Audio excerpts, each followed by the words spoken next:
welcome to your favorite game, Need for Speed Carbon. No, not Carbon. I'm kidding. Obviously, it's Underground 2. So in this video, I will be sharing my tune with you guys for the Peugeot 206. Before we get started, let's quickly do a dyno pull so you guys can see how strong this car is.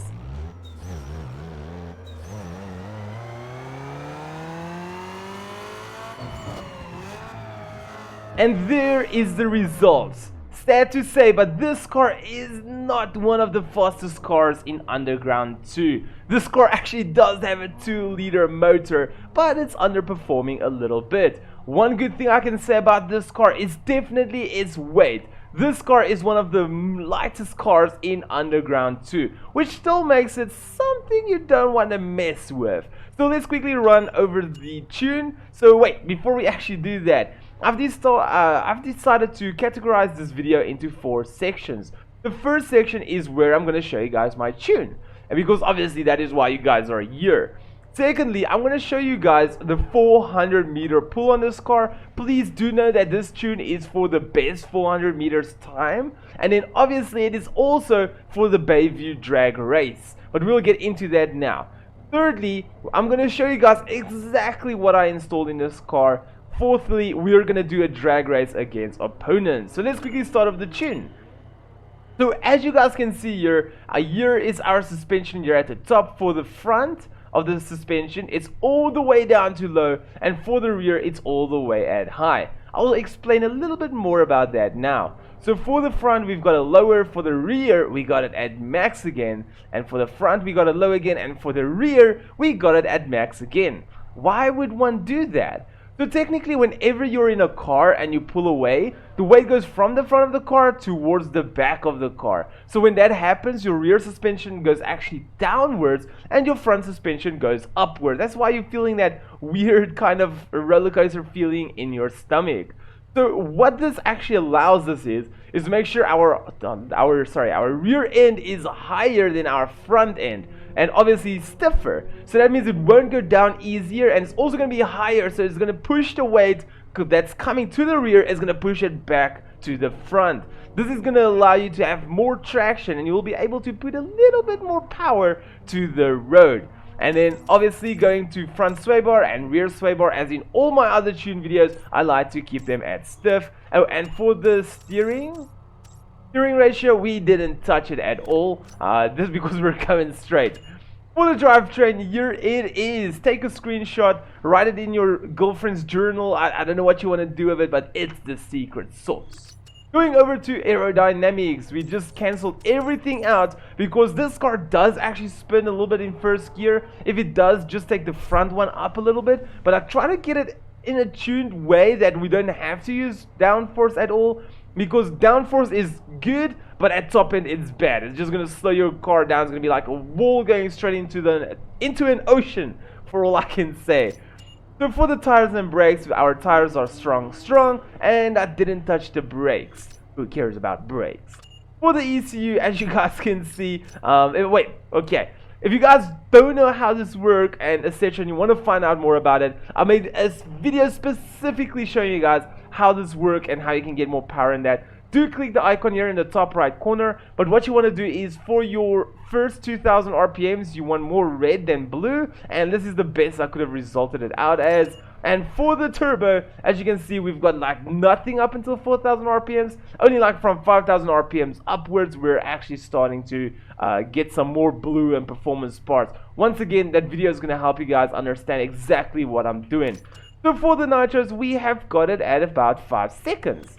Okay. So let's quickly go and test this car out at the 400 meters track. Also want to let you guys know that this tune once again is made for the best 400 meters and also the Bayview drag race. If you guys want to use this tune on a different drag race, like one which is much longer, you'll actually have to go to drivetrain. You can adjust your final drive ratio, just kind of make it more towards top speed, or what you can do is actually, yeah, obviously you're gonna have to take a bit more to the top speed, otherwise you can make your 6th gear a bit longer, but as you guys can see, it's at the end of the raid, so it's already a bit longer, and then you can just smoothen it out. What you want to see is you want to see like a kind of a straight line. It's okay if it's a bit wobbly here between 1st and 2nd, but definitely from 2nd going towards 6th, you want a pretty straight darn line. Okay, so let's quickly go and test this car out.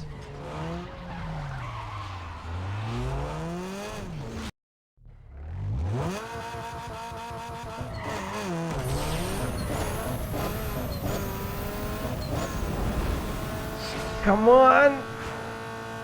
Oh, 8.09.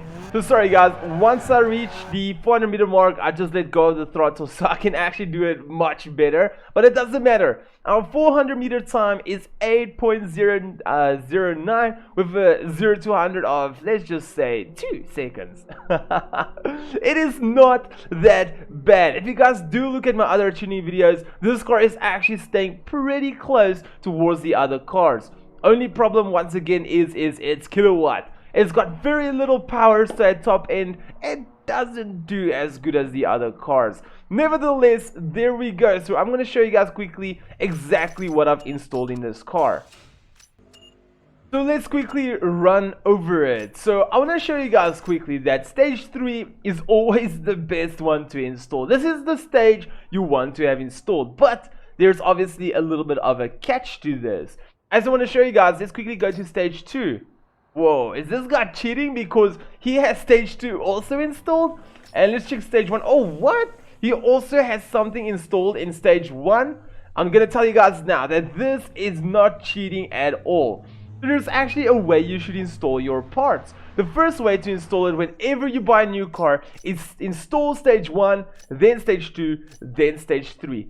Don't just install stage 3. You want to know why? Because when you install stage 3, this is all the stuff you get, package contents. So you get our high flow headers, racing camshaft and gears, port and polish heads, blueprint, the block. Okay, so if we go to stage 2, this is different. This is a catback exhaust system. In stage 3, there was nothing from an exhaust system.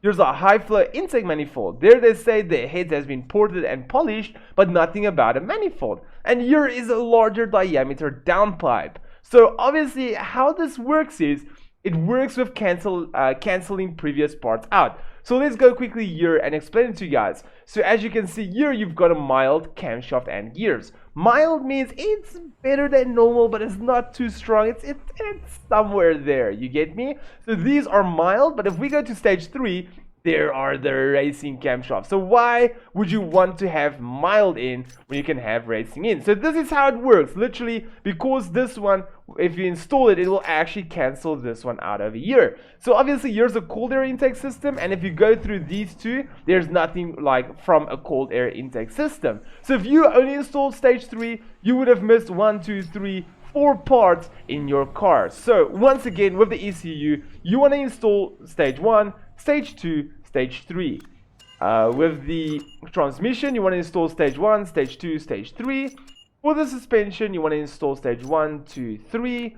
For the nitros, you can literally just install the last one. For the tires, you can't have 2 different tires, just install the last one. For the brakes, as you guys can see, there is steel braided brake lines and so forth, race compound brake pads. So install all 3 of them. For the weight, here's a good example. Remove your rear seats, remove interior panels. When I go to stage 2, everything is installed, everything is installed. So if you only install stage 3, it would have meant that you would still have the normal windows on. You wouldn't have a lightweight seat in it, you would have still had your interior parts and your rear seats. That is why you want to install all 3 of them. For the turbo, just install the final one. Okay, so let's quickly go to do a quick race.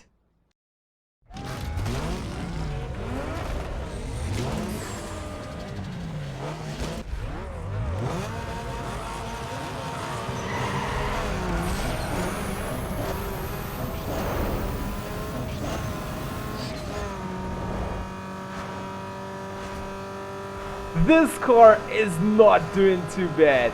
Once again, as you guys know, that is not the best on top end, but it made a proper gap. Come on. 322 kilometers per hour we went through. So that time is actually really bad. I think my best was 23.48, somewhere around that. I did tune this car right before this video. It was somewhere in that category of just below the 5s. But once again, look at these shifts. I only had 2 perfect shifts, so it would have been much better if I had a few proper shifts going down. Anyway guys, there we go. I do hope that you all enjoyed the tuning of the Peugeot 206. If you guys have got any questions, do let me know in the comments below. Otherwise, if you guys are still watching till now, I just want to say thank you so much. You guys are freaking true supporters. I appreciate you all. Otherwise, if you guys did enjoy this video and you would love to support the channel, hit the logo at the bottom right corner to subscribe. If you want to see a similar video, hit the icon on the left. If you want to see one of my most recent videos, hit the icon on the right, and then I'll see all of you legends in my next video. But for now, peace out everyone.